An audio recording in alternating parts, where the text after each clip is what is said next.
목회하면서 성경 가지고 이제 말씀 나누지만 우리 목사님들이 제일 지금 심각한 약점이 우리 역사 자체를 모른다는 거예요. 역사 자체를 모르다 보니까 우리가 지금 삶의 뿌리로서의 우리가 처해 있는 이 터전, 그리고 우리가 어떤 식의 모습으로 살아왔고 우리의 그 어떤 뿌리는 어디며 우리는 누구인가라고 하는 것을 우리 정체성이라고 하는 측면에서 알아야 됨에도 불구하고 역사 자체를 모르니까 그냥 성경만 가지고 그냥 계속 얘기를 하는 거죠. 아니면은 뭐 또 우리 그 이 사학계 같은 경우에는 역사를 전공하는 사람은 역사는 어떻게 보면 뭐 전문가로서 알지 모르겠지 성서 자체를 또 몰라요. 그래서 이 인류의 그 최고의 이 고전이라고 일컬어지는 이 신구약 성경을 알아야 되는데 성경 자체를 또 모르다 보니까 이 하나님의 이 거대한 역사 이 프로세스를 또 하나님께서 하시고자 하는 이 역사의 이 프로세스 과정과 또 이 종말의 의미를 잘 모른다는 거죠. 그래서 이게 전부 다 이렇게 단편적인 이런 측면에서 어떻게 하면 우리가 생각 자체를 일단은 인터디시플리너리로 가져가야 돼. 우리 인간의 한계가 있기 때문에 다 못하는 것뿐이지 생각 자체는 인터디시플리너리 모든 학문이 다 연결돼 있고 우리가 천지인이라 해가지고 하늘과 땅과 인간이 다 이게 다 하나로 이게 연결돼 있어요. 모든 건 이렇게 단절돼 있는 것이 아니라 한국이 있으면 이게 중국이 있고 일본이 있고 그러면 이 한국과 일본과 중국은 역사의 어떤 과정 속에서 다 이 많은 그 이 관계 속에서 오늘의 이렇게 민족을 형성됐고 또 그런 또 역사를 또 가지고 있잖아요. 그러니까 이제 동시에 이걸 갖다가 알아야만이 우리가 제대로 한국의 역사를 알 수 있고 또 일본의 역사, 뭐 중국의 역사 아니면 세계사 이거 알 수 있는데 다 부분적인 공부만 했다라는 거예요. 그러니까 이 관계성을 모르니까 자기가 옳다라는 거죠. 그런데 다른 것과 더불어 비교하고 관계를 갖게 되면 그래서 이런 모습이고 저쪽은 왜 저렇게 생각하고 아니면 저쪽의 역사는 왜 그런 식으로 역사가 쓰여졌고 우리는 왜 이렇게 썼으며 앞으로는 그럼 어떻게 나가야 되고 하는 이런 그 전체적인 어떤 그 그림 그런 모습 이런 것들을 갖다가 우리가 이제 생각해야 되지 않겠는가라고 하면서 이제 오늘 공부를 시작해 보죠. 제가 이제 이 구약 교수예요. 근데 요즘 제가 이제 구약을 안 가르치고 이 요한복음을 가르치고 또 계시록을 가르치고 또 이제 또 한일 근대사를 강의하다 보니까 사람들이 제가 구약 교수인 걸 잘 모르고 있어요. 저는 구약 교수예요. 구약을 전공한 구약 교수입니다. 그러니까 먼저 이제 그걸 여러분들이 생각을 하셔야 돼요. 우리 박호영 교수는 일단 구약 교수라는 거를 여러분들 생각하시면서 먼저 우리가 공부를 시작해야 돼요. 근데 여기 지금 이게 나왔네요.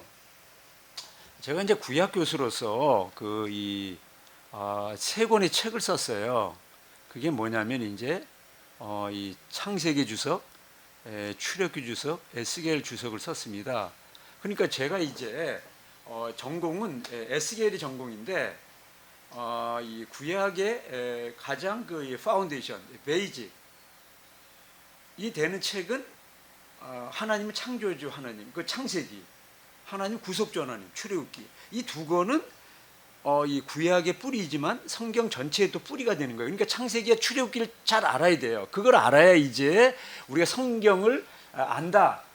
제대로 이제 안다라고 얘기할 수 있을 만큼의 가장 중요한 게 창세기 출애굽기입니다. 그래서 이제 제가 원하든 원치 않든 상관없이 하나님은 저로 하여금 이 창세기하고 출애굽기를 연구하게 했어요. 그래가지고 이제 창세기 주석 여기 보면 창세기 주석 있잖아요. 창세기 주석을 썼고 출애굽기 주석을 썼고 그다음에 이제 에스겔 주석 썼습니다. 그리고 나서 하나님이 이제 저를 훈련시키기 위해서 그리고 제가 원하든 원치 않든 어떤 그 바라는 생각이 있었는데 그게 뭐냐면 통전신학이에요. 통전신학.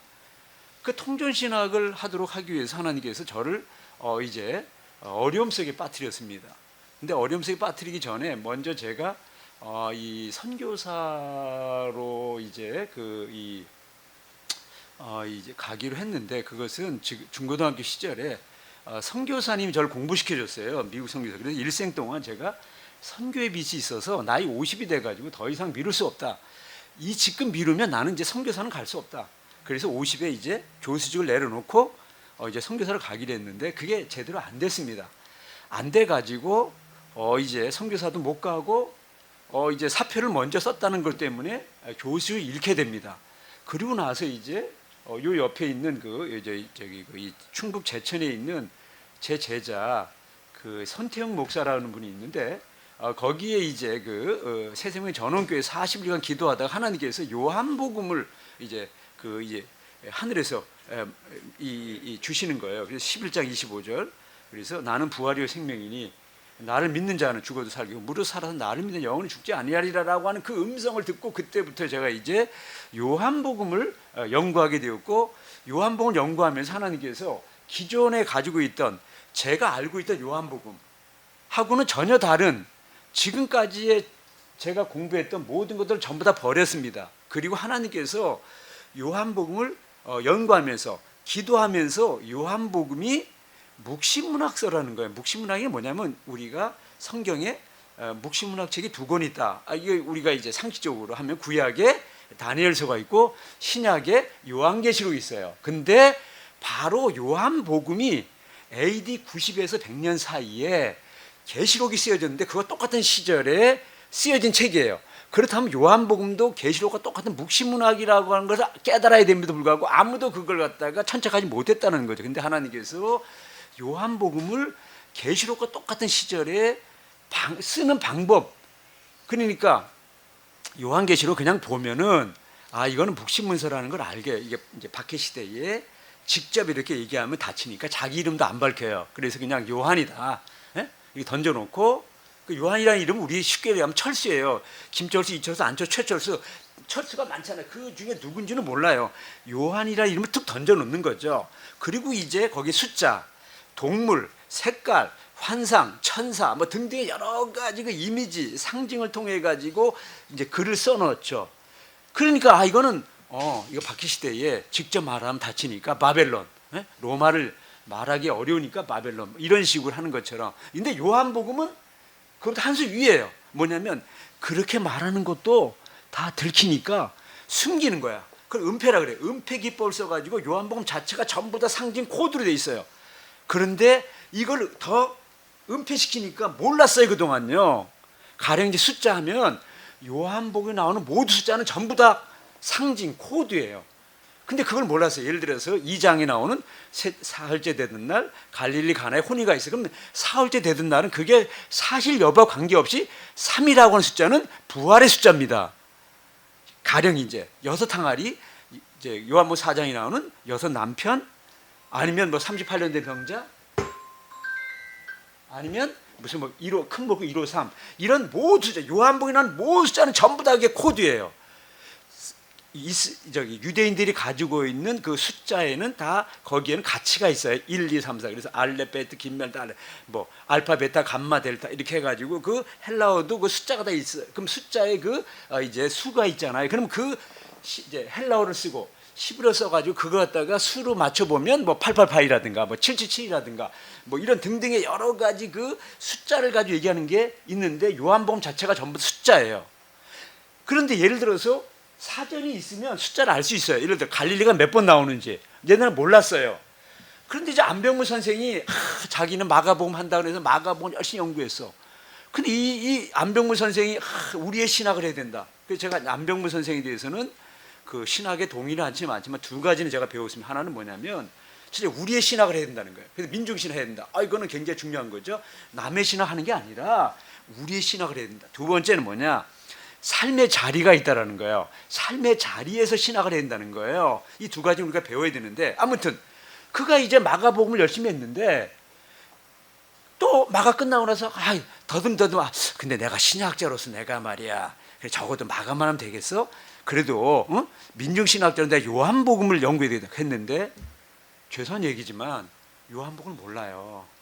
왜 모르냐 하면은 그 요한복음을 알려면 우선 이 헬라어 사전을 가지고 당신이 말하는 그 민중이라는 글자가 몇 번 나오는지를 알아야 되는데 그런 걸 전혀 잘 몰랐어. 그냥 마가복음에 몇 번 나오는 것만 이렇게 조금 했을 뿐이지 거기에 갈릴리가 몇 번 나오는지, 표적이 몇 번 나오는지, 뭐 그리스도가 몇 번, 죄가 몇 번 나오는지 어떤 중요한 단어, 그리고 이것이 구조적으로 어떻게 되고 삶의 자리가 이게 지금 어디인지, 다시 말하면 얘기가 잠깐 멈추는데 신학자들이 지금 말이에요. 지금 굉장히 심각한 위기에 빠졌습니다. 뭐냐면은 우리 역사도 마찬가지고 성서도 마찬가지고 모든 거는 그냥 나온 게 아니에요. 거긴 뿌리가 있는 거예요. 다 신약 성경은 전부 다 구약에서 나온 거예요. 전부 다 구약의 뿌리예요. 그런데 이들이 신약을 연구한다 그러면서 주 1세기의 작품이냐, 전부 다 신약 성경 자체는 주 1세기 작품이니까 1세기부터 시작하는 거예요.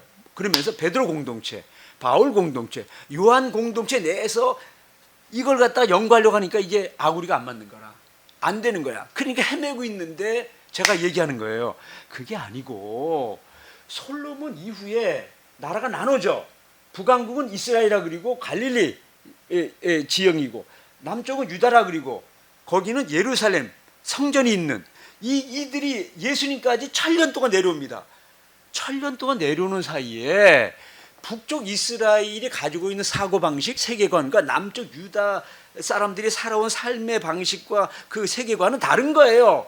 이걸 지금 전혀 모르는 거예요. 다시 말하면 신약성이 27권 설명할 때 마태복음 하면 마태복음이 지금 북왕국의 갈릴리 전통인지 남왕국의 유다 전통인지 이걸 따져야 되는 거예요. 그래가지고 마태, 마가, 누가부터 계시록까지 전부 다 먼저 27권을 이게 지금 북왕국 전승에 속해 있는 책이냐 남한국 전승에 속해 있는 이거를 먼저 얘기를 해야 돼. 이거를 지금 아무도 지금 얘기하지 사람이 없어요. 이걸 왜 얘기하냐면 여러분 우리가 가장 상식적으로 사복음서가 있어요. 제가 이제 두 가지 질문을 던져요. 왜 복음서가 네 권이냐? 제대로 설명한 사람이 없어요. 이걸 알려면 이제 구약을 알아야 되는 거예요. 그래야 이제 왜 복음서가 네 권인 걸 알게 된다는 거예요. 두 번째 질문. 근데 마태복음하고 누가복음은 예수님의 탄생설화를 얘기하고 있어요. 유다 지파 다윗의 자손이 맞다. 근데 마가복음하고 요한복음 왜 없느냐? 이걸 알려면 구약을 알아야 돼요. 근데 이 구약의 그 전승을 모르니까 아무도 지금까지 그거에 대해서 단순한 얘기예요. 신학자들이 요한복음은 성육신 얘기를 했다. 그래서 말씀 육신 우리가 왔다. 그것만 계속 얘기하지. 왜 그렇게 말했느냐? 왜? 마가복음은 나이 30세에 예수님께서 공생이 시작한다. 아니 탄생이 왜 없어? 그럼 왜 그러냐? 그거를 갖다가 얘기를 해야 되는데 왜는 없어? 했다라는 것만 얘기를 해. 구약을 알아야 되는 거야. 구약을 모르니까 너희들은 지금 그게 왜 마태와 누가는 탄생 얘기가 있는데 마가와 누가는 없는지를 모른다는 거예요. 구약을 모르니까. 지금 우리가 지금 그런 신학을 지금까지 했어요. 지금까지 예를 들어서 그래서 신약 성경을 해석하려면은 구약이라는 그 오랜 그 뿌리가 있는데 그 뿌리를 먼저 알아야 신약 성경이 이제 해석된다 그 얘기예요. 그리고 신약 성경이라는 거를 이제 우리가 이제 시작을 한다면은 예를 들어서 계시록을 우리나라에서 자기 이필참부터 시작해서 내가 말해 우리나라에서 계시록에 첫 번째로 우리 한국에 뭐 퍼뜨렸다. 그리고 그 이후에 이제 여러 그 계시록의 전공자가 나왔어요 많이. 그런데 놀라운 사실은 이들이 계시록을 자기는 최고라 생각하는데 계시록을 알려면 요한복음을 알아야 돼요. 비교를 해봐야 돼. 요한복음과 요한계시록을 비교해봐야 계시록 알 수 있는데 계시록을 안다는 거야. 요한복음 몰라. 이필장 교수라는 사람이 있어 우리나라에. 어쨌든 자기는 저 계시록의 자기 전문가래. 그래서 내가 요한복음 이철 얘기하면서 당신이 어떻게 계시록을 한다면서 거기에 요한복음이란 말이 한마디도 안 나오냐. 당신이 요한계시록 안다 그러는데 요한복음을 모르는 요한계시록을 모르는 거야. 미치는 거야 이거요. 요한복음이라고 하는 그 뿔트만이 지난 세기에 자기는 공관복을 연구하고 나서 20년에 걸쳐서 요한복음을 했다라는 거야. 근데 이 사람은 기본적으로 이 묵시문학이라는 걸 싫어해. 요한계시록이 묵시문학이라는 걸 싫어해가지고 자기 제자인 케제만이 묵시문학은 기독교 신학의 어머니입니다. 그게 싫어가지고 네가 내 제자야? 야 묵심이라는 말 하지 말고 종말론이란 말 하면 내가 받아들이겠지만 네가 말이야 계속 묵심문학 떠들면 넌 내 제자가 아니야. 아니 신약 성경 자체가 묵심문학 시대 속에 있다고요 지금. 그래 캐즈만이 얘기했는데 볼트만이 그걸 싫은 거야. 왜? 자기는 지방부터 내려오는 루터교로서 자기는 모든 걸 다 갖춘 사람으로서 평탄한 그런 상황 속에서 항만한 사람이야. 그러면서 이 고난에 빠진 이 계시록의 문제, 고난에 처해 있는 현실의 문제를 그들은 이 뿔트만 알고 싶지 않아. 그런데 당신이 그러니까 요한복음이 계시록과 똑같은 묵신문학이라는 걸 전혀 생각조차도 못했다는 거예요. 생각조차도.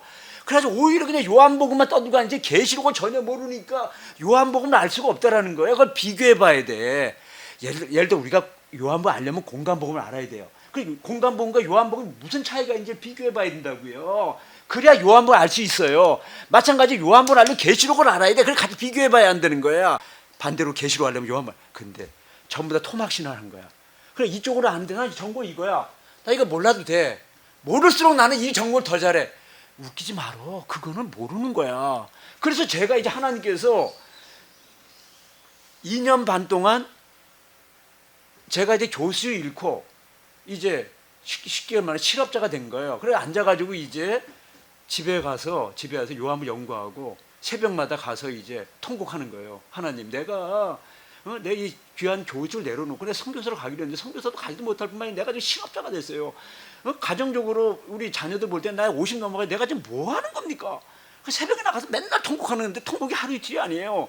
6개월 통곡하는 거예요. 6개월 동안. 새벽마다 가서 이제 통곡하고 있어. 그러면 이제 낮에 제가 공부했던 것들이 생각나고 모르는 거에서 질문 던져. 요한아, 네가 왜 이런 식으로 썼느냐 하면 거기다 옆에서 종이하고 펜 놓고 막 어둠 속에서 제가 기록해요. 그리고 집에 와가지고 정리를 해요.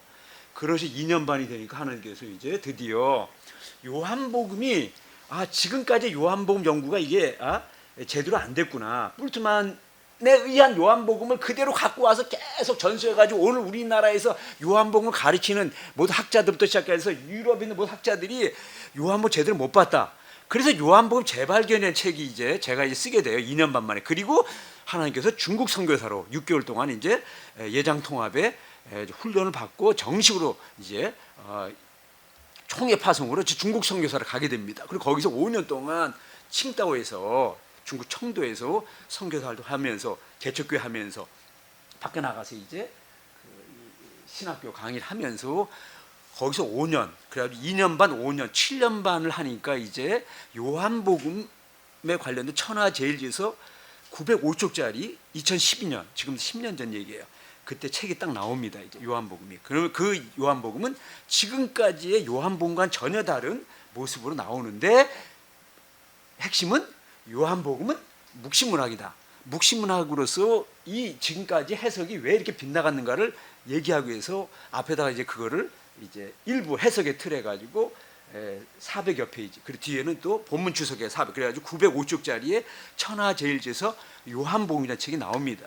거기서 이제 제가 얘기하고 싶은 거는 요한복음은 다니엘이나 계시록을 넘어서는 묵신문학의 완성으로서 그러면서 7개의 상징 코드, 숫자가 전부 다 코드예요. 숫자, 지리, 절기, 인물, 표적, 말씀, 구조 이런 식으로 해가지고 7개의 상징 코드로서 요한복음을 해석한 책이 바로 이 책입니다. 그래가지고 이제 그걸 좀 더 정리해가지고 앞 이런저런 거 좀 뺄 건 빼고 다시 새롭게 앞뒤에 그리고 특별히 이 뒤에다가 21개의 이 부록을 넣고 여기다가 이제 제가 이 우리나라의 성서 저널 잡지라고 하는 캐논 앤 컬처라는 그 성서 잡지가 캐논 앤 컬처라고 하는 거기에 큰 물고기 153 그래서 숫자 17과 큰 물고기 153이 무슨 뜻이냐 해가지고 논문을 갖다 거기에 발표하고 그 논문을 딱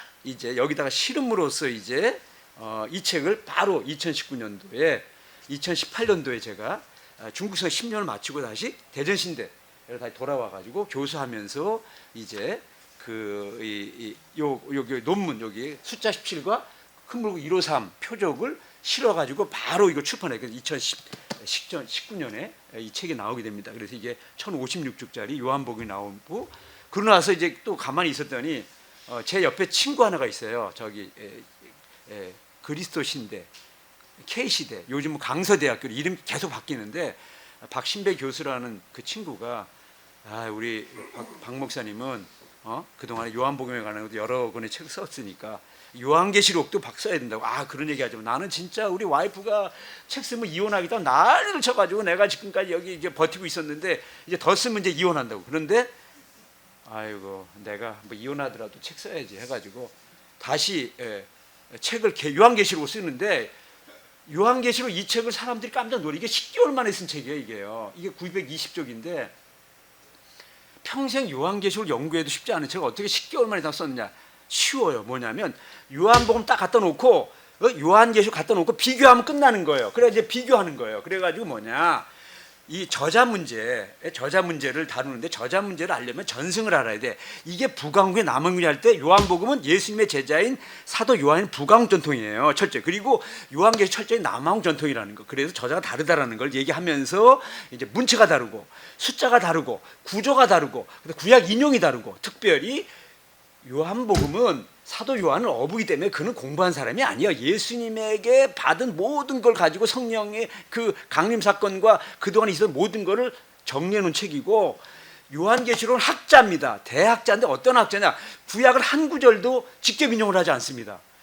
자기 안에 다 소화해 가지고 간접 인용을 할 정도로 대단한 학자일 뿐만 아니라 더 중요한 거는 외경 유경이라는 우리의 성경책에 없는 외경 유경까지 전부 다 자기 안에 소화해 가지고, 그거는 그런 문서가 있어야 되고 읽을 수 있는 언어를 알아야 돼요. 읽을 수 있는 언어, 독일어, 헬라어, 시브리어, 라틴어 이런 게 있잖아요. 그런 것처럼 헬라어, 시브리어 그 당시에 쓴 그 여러 가지 언어를 알아가지고 그 문서 읽을 수 있는, 첫째는 문서를 가지고 있어야 되고, 그러니까 아무나 하는 게 아니죠. 어느 집안에 아니면 그 제사장 계열에 그 문서가 내려오는 문서를 가지고 있어야 되고, 그리고 그걸 읽을 수 있는 능력을 가지고 있는 외국어 능력이 있는 사람만이 읽을 수 있는, 그래가지고 그 외경 유경을 전부 다 요한계시록 1장부터 21장까지 전부 다 이제 매장마다 외경 유경이 안 들어가는 그런 본문이 없을 정도로 요한계시록은 대학자가 썼다라는 거. 그래서 이제 보캄이라고 하는 우리나라의 이필장 교수의 스승되는 보캄이 그 요한복음과 요한계시록을 많이 연구했는데, 이 사람이 그런 얘기를 해요. 계시록의 이 저자는 대학자였다라는 얘기를 해요. 쓱 한번 하는데, 아무튼 근데 왜 그러냐를 제대로 밝힌 사람이 없어요. 근데 여기에 저기 그 신약 전승까지 인용하고요. 요한계시록은요. 요한복음은 거의 전승을 갖다가 반복하지도 않을 뿐만 아니라 잘 몰랐어. 근데 이 지금 계시록의 저자는 이 공간복음까지도 잘 집어넣고, 거기다가 구약은 한 구절도 직접 인용하지 않고 전부 다 자기 안에 내공 소화해가지고 간접 인용만 전부 다 쓰는데 250, 1000개 구약 인용하고 있고, 더 중요한 건 외경 유경에 해가지고 여기 보면 에녹 일서, 레윈의 유언, 마카비 이서, 솔로몬의 시편, 아담의 유언, 신연서 등등 해가지고 쭉 전부 다 외경을 인용하고 있다는 거 1장부터 21장까지 전부 다 써놨다는 거죠. 그러면서 저자가 다르다는 걸 지금까지 여러 학자들이 얘기했지만은 왜 다르냐를 갖다가 얘기를 못했을 때에 전승이 다르다. 구약에 두 전승이 있는데, 하나는 북왕국 갈릴리 모세 전통이 있고, 남왕국 예루살렘 성전을 중심으로 한 이 다윗 전통이 있다. 이걸 알아야 마태복음부터 계시록까지 이제 해석을 할 때는 반드시 남왕국이다, 북왕국 가지고 얘기를 해야 돼. 근데 안병무 선생조차도 갈릴레아 민중 마가복음 떠들면서 그게 북왕국 전통에 의해서 어쩌 이렇게 해서 이렇게 됐다라는 것을 얘기하지 못할 정도로 그 정도의 수준이었어요, 그동안에. 그리고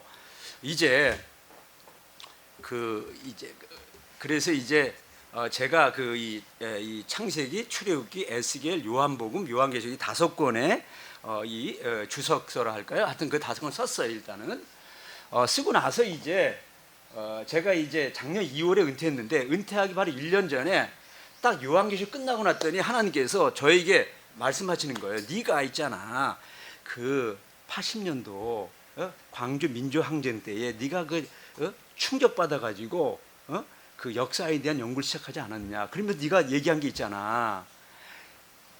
우리나라 역사를 네가 한국 교회와 우리 한 민족의 역사에 네가 빚을 졌으니까 네가 역사책을 언젠가 하나 쓰라는 거예요.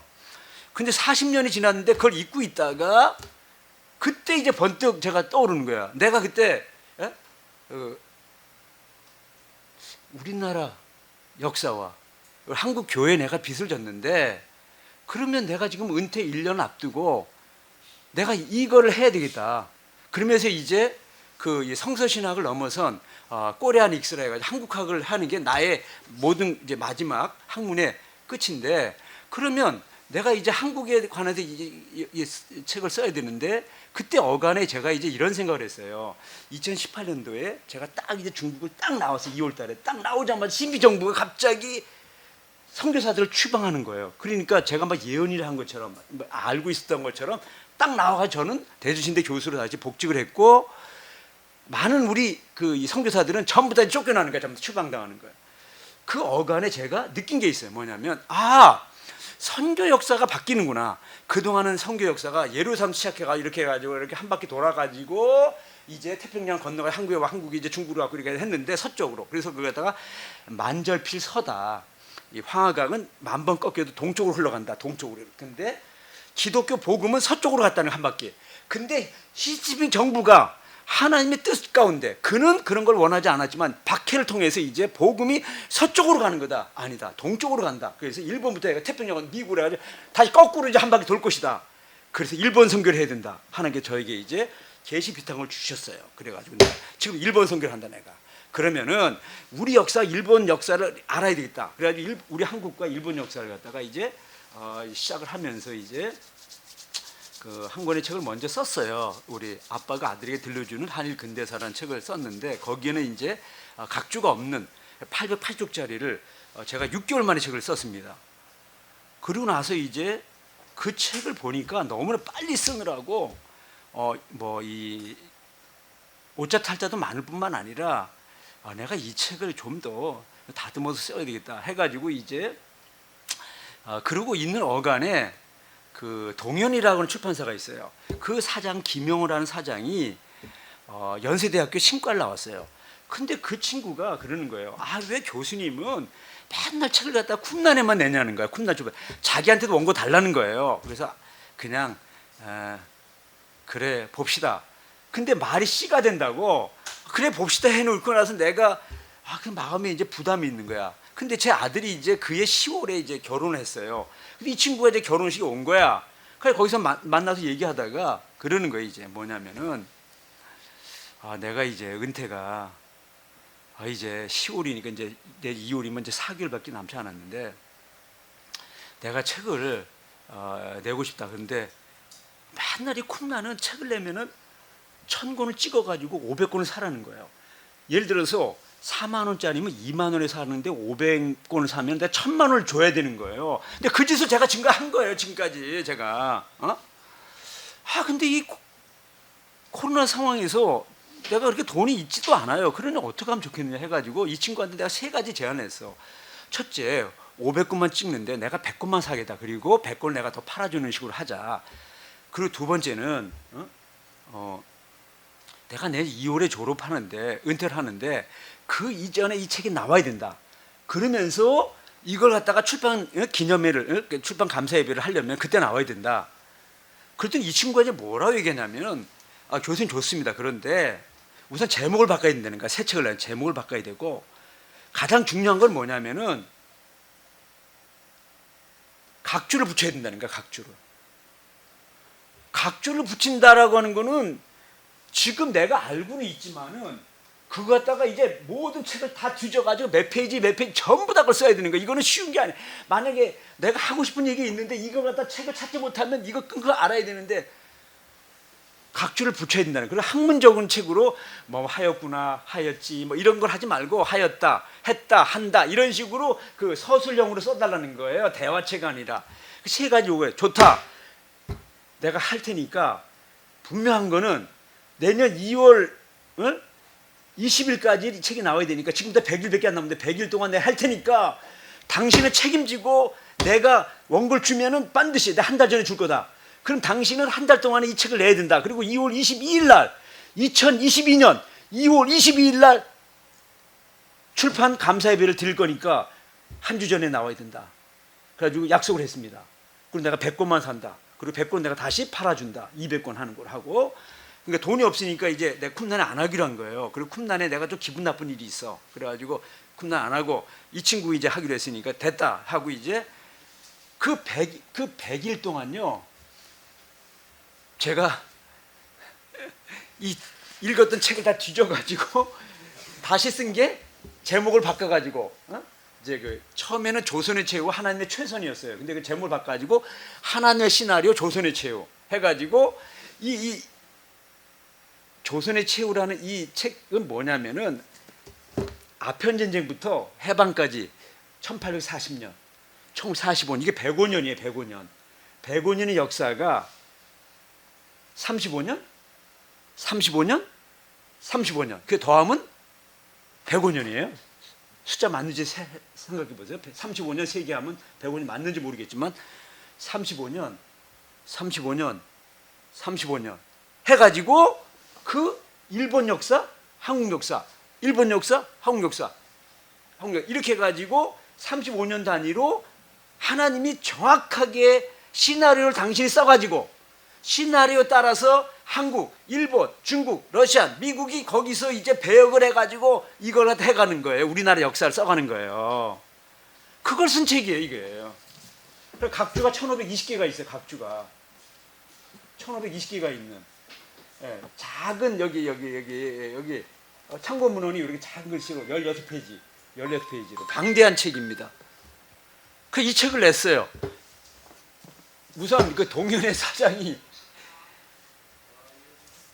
사장이 100일 만에 이런 책을 썼다는 거 앞에서 이 사람이 뒤집어진 거예요. 어떻게 100일 동안에 어떻게 1520개의 각주에다가 참고문헌이 16페이지가 된 808쪽짜리가 이 사람이 이렇게 해가지고 이게 1004쪽짜리 책이 나온 겁니다. 아무튼. 그리고 이제 여기 보면 하나, 둘, 셋, 넷, 다섯 분의 여기 민경배 교수님, 박준석 교수님, 그 다음에 윤삼열 총장, 권영근 영남신학 총장, 그 다음에 박창수 일본 니카타 신학교 성교학 교수 5명이 추천을 받아 하여튼 이렇게 냈습니다. 이렇게. 이걸 냈더니 이제 사람들이 이제 아니 우리 박 교수는 구약 교수고 근데 어느 날 저 친구가 뭐 신약이라 해가지고 뭐 갑자기 요한복음 뭐 이렇게 방대한 책 뭐 대여섯 권의 요한 내가 나 계시록을 썼는데 언제 일단 역사는 언제 연구하냐는 거예요. 그래서 사실은 제가 40년 전부터 역사를 연구한 사람입니다. 근데 하여튼 뭐 묻어뒀는데 이제 하나님께서 요 이 땅 하면 제가 이제 시작하는 거야 언제나. 그러면 1년 만에 저는 내는 거예요. 무조건 1년 만에. 하여튼 어쨌든 그래서 정말 이거는 제 능력이 아닙니다. 제가요 이런 얘기를 했어요. 언젠가는 저는 제가 책을 쓰면 저는 제 책을 보지 않습니다. 안 읽습니다. 근데 어느 날 이제 작년 종교개혁주일 10월 21일 날 이제 윤사무엘 총장이 하는 수원에 있는 게스마네 신학교에서 학술 발표해가지고 민경배 박사님, 그다음에 유석근, 아이랑 민족을 쓴 유석근 세 사람이 이제 발표하는데 거기서 이제 아잡 운동의 출범과 이제 한국 교회가 나아갈 길 그걸 하기 위해서 이제 제가 쓴 여기 있나 모르겠다. 여기 제가 쓴 여기 있나? 요한복음 재발견이라는 책이 있어요. 요한 재발견. 그 책을 갖다가 이제 뒤져보다가 맨 뒤에 보니까 프롤로그 맨 뒤에 거기에 다시 성경 다시 예수 영어로 다시 성경 Again Bible Again Jesus 15년 전 2007년도에 선교사 가기 직전에 요한복음서 재발견이라는 책을 썼는데 보지도 않아요. 제가 쓴 책은 제가 읽기가 질려가지고 보지도 않는데 그 책을 보다가 깜짝 놀랐어요. 야 15년 전에 이미 Again Jesus Again Bible이라고 하는 그런 내가 아잡 운동을 벌써 했는데 하나님이 작년 6월에 이제 이후에 이제 하나님께서 저를 갖다가 이제 계시로 아잡이라는 걸 들려줬어요. 그래서 이제 지금 Again Jesus, Again AJAB라고 하는 아잡 운동을 이제 출범하게 되는 그 상세한 이야기는 이제 다음에 하기로 하고요. 요한복음 재발견이라는 책을 썼어요. 그리고 이제 여기에 나오는 이 모든 이 자료들은 전부 여러분들 줄 겁니다. 저는 공부한 거를 공부해서 남주자예요, 제가. 그래서 전부 다 줄 거니까 여러분들이 뭐 사진 찍을 필요 전혀 없어요. 그냥 다 줄 거니까 그냥 여기 있는 거 지금 거의 200개가 넘을 겁니다. 이 자료 하나하나가 여러분 다 줄 거니까 그냥 찍지 마시고, 예? 이제 그래서 그 꼬리아 닉스라 해가지고 아까 여기 있잖아요. 여기 제 신학이 이제 어떻게 진행됐느냐 해가지고 그 이제 통전 신학. 그래서 구약과 신학이 나눠지는 게 아니다. 통전적으로 해야 된다. 그래서 7권의 예수학 시리즈라 해가지고 7권을 냈고요. 그러고 나서 이제 그 통전 신학자로서 이제 그 뿌리는 루터의 신학이다. 그 이제 루터의 신학. 요즘 이제 제가 이제 계속 이제 이걸 쓰고가면서 지금 종교기 500주년에 이제 신학적인 패러다임이 바뀌었다라는 거예요. 그래서 루터는 이 바울 르네상스, 다시 말하면 바울 서신에 기초한 신학을 했고, 우리의 개신교가 바울 신학 기초해가지고 500년 내려왔는데 그 신학은 십자가 신학이었어요. 근데 요한의 신학은 그게 아니고 부활의 신학이라, 요한복음은. 그리고 이제 하나님의 의를 얘기했던 이 바울에 대해서 그 루터가 바울의 신학을 발견할 때에 그 능동의 의, 우리가 인간이 뭔가를 행함으로써 의를 이룬다라는 그게 아니고 하나님께서 우리에게 십자가를 통해서 이루는 그 은혜를 우리가 단지 받아들여 수동의 의다. 그걸 갖다가 이제 예수님에게로 오게 되면 하나님의 의가 아니라 하나님의 나라다. 그래서 이제 바울의 복음, 바울의 신학과 예수의 복음, 이 복음서는 다르다라는 거죠. 근데 그동안에 우리가 바울 신학의 파운데이션, 기초하에서 왔는데 그거의 근원, 아트폰테스는 예수님이고, 기독교는 바울의 종교가 아니라 예수의 종교고, 기독교는 예수의 종교죠. 그런데 이 바울의 신학으로 왔어요. 16세기부터 19세기까지 300년 동안. 그래서 이제 질문하기를, 우리 기독교가 도대체가 바울의 종교냐 예수의 종교냐라고 물었고, 거기서 이제 예수의 종교다라고 할 때에 그럼 우리가 왜 그동안에 바울 서신에 기초했느냐. 그래서 복음서가 연구됐는데 최초의 복음서가 마가복음이 되는 마가 우선서를 통해 가지고, 요한복음은 해석된 책이고, 공간복음 중에서 최초의 복음서는 마가복음. 그래서 마가 우선서를 통한 마가 르네상스가 19세기부터 시작됐어요. 그러다가 이제 20세기 딱 들어오면서 아니다. 이 복음서 4권은 객관적인 사실에 기초해서 쓰여진 게 아니라 다 자기의 지금 뿌리, 자기가 서 있는 삶의 자리, 자기의 관점에서 쓴 거기 때문에 어느 것이 역사 사실, 객관적인 거를 알 수가 없다. 그러면서 이제 마가복음 넘어서 마태와 누가 연구됐고, 이제 요한복음 똑같은 책이다. 그러니까 다 이제 역사적인 객관적인 걸 쓴 게 아니다는 거죠. 그래서 이제 요한복음 20세기부터 연구된 거죠. 그래서 이제 풀트만이 공간복음을 끝내고 요한복음 연구했고, 그러고 나서 이제 요한복음을 1941년 그 쿰란 문서가 나오기 6년 전에 나왔어요. 원자폭탄이 나가사키 히로시마에 떨어지 5년 전에 나왔어요.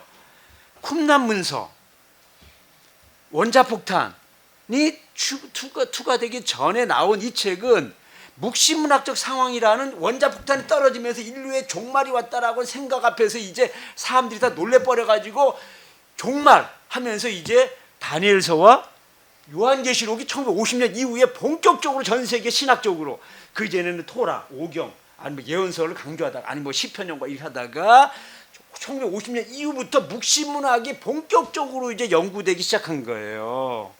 그래가지고 이제 다니엘서, 요한계시록, 그리고 지금도 한 5, 60년 동안 요한계시록을 딱, 내가 요한계시록이 대가다 해가 다 이제 지가 재림 예수라고 뭐 떠들고 앉아있고 막 떠드는 거 다 엉터리예요. 다 이렇게 말하면. 아무튼. 그런데 그 5, 60년 동안에 이제 다니엘서와 요한계시록이 종말론의 상황에서 나온 책이에요. 그런데 이제 지금 바울 서신에 기초했던 지금까지의 이 개신교의 이제 신학의 뿌리, 이제 파운데이션이 예수로 와야 되고, 예수로 끝나야 되고, 예수가 이제 마지막이 종말의 때에 복음서에 기초해야 되고, 복음서의 그 공간복음을 완성한 게 요한복음이에요. 신학적으로 완성합니다. 그래서 요한복음 얘기하는 거지, 공간복음 같이 얘기하는 거죠. 이제 예수님을 얘기한다. 그랬을 때 하나님의 의에서 하나님의 나라, 예수님의 모든 이 선포의 핵심은 하나님의 나라 개념입니다. 그게 이제 천국이라 얘기할 때, 천국이 뭐냐? 야, 우리 한국 사람들이 제가 중국에 가가지고 목사님들 앞에서 얘기하는데 뭐라고 얘기하냐 질문했어요. 요한복음 가서 강의하다가 이제 오전이 끝나고 오후에 이제 요한복음 3장 오전에 1, 2장 끝나고 3장에 니고데모 얘기 나와요. 그래서 니고데모 얘기해서 예수님께서 이제 니고데모 사람이 거듭나야 하나님 나라를 볼 수 있다. 물과 성령으로 이제 거듭나야 하나님 나라에 들어갈 수 있다니까 제가 질문 던졌어요. 여러분 하나님 나라는 천국은 가는 나라입니까? 오는 나라입니까? 전부 다 가는 나라래. 그래서 제가 오는 나라니까 이 사람 놀랬어. 그 다음에 제 한마디에 완전히 뒤집어졌다는 거 아니에요. 성경에 천국이 간다라는 거는 단 한 구절도 없습니다. 하나님 다 뒤집어졌다는 거 아니다. 우리는 천국은 천당과 똑같은 거야. 천당 가는 나라 천당 가는 거예요. 내가 주어가 돼가지고 가는 거예요. 그게 아니고 지금 여기서 말하는 건 주어가 하나님이야. 하나님이 오시는 거야.